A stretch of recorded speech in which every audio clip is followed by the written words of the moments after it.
Hello students, last time हमने start किया था logical connectives and truth table, जिसमें से दो logical connectives conjunction and disjunction मैंने कवर किया था, जिसका वीडियो ऑलरेडी हमारे चैनल पे अपलोडेड है।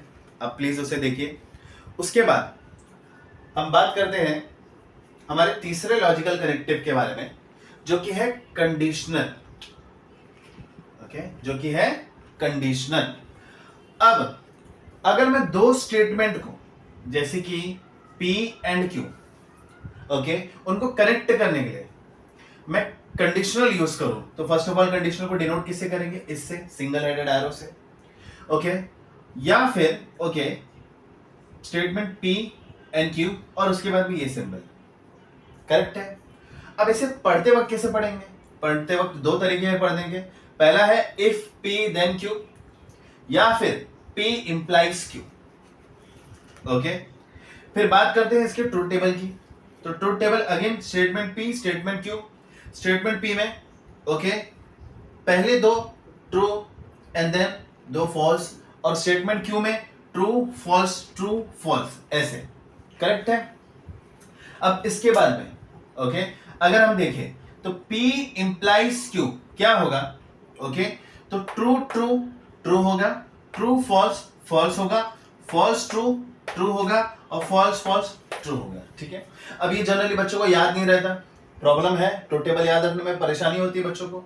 तो इसके लिए मैं एक ट्रिक बताता हूं। ट्रिक ये है बेटा कि जब पहली स्टेटमेंट ट्रू होगी और दूसरी स्टेटमेंट फॉल्स होगी, तभी ये फॉल्स होगा। क्या कहा मैंने? अगेन, जब पहली स्टेटमेंट ट्रू होगी, सेकेंड स्टेटमेंट फॉल्स होगी, तभी ये फॉल्स होगा। ओके, अदरवाइज ये ट्रू रहेगा। जैसे कि यहां पर ये ट्रू है, यहां पर ट्रू है, यहां पर ट्रू है। करेक्ट है। उसके बाद में हमारा चौथा लॉजिकल कनेक्टिव, जो कि है बाय कंडीशनल। सही कह रहा हूं मैं? ओके, अब यहां पर भी दो स्टेटमेंट है P एंड Q, उनको कनेक्ट करने के लिए मैंने क्या यूज किया है? डबल हेडेड एरो यूज किया है। ओके, और यहां पर again statement P statement Q और डबल हेडेड एरो है, लेकिन दो लाइंस के साथ में। अब पढ़ते वक्त कैसे पढ़ेंगे? तो पढ़ते वक्त पढ़ेंगे P if and only if Q।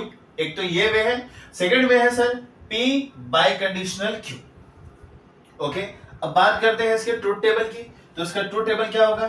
Statement P पहली दो एंट्रीज ट्रू, फिर फॉल्स दो फॉल्स, Q में ट्रू फॉल्स। करेक्ट है। अब बेटा ओके अगर ध्यान दें हम, तो यहां पर ओके ट्रू ट्रू ट्रू होगा, ट्रू फॉल्स फॉल्स होगा, फॉल्स ट्रू फॉल्स होगा, एंड फॉल्स फॉल्स ट्रू होगा। ओके, अब इसे कैसे याद रखें सर?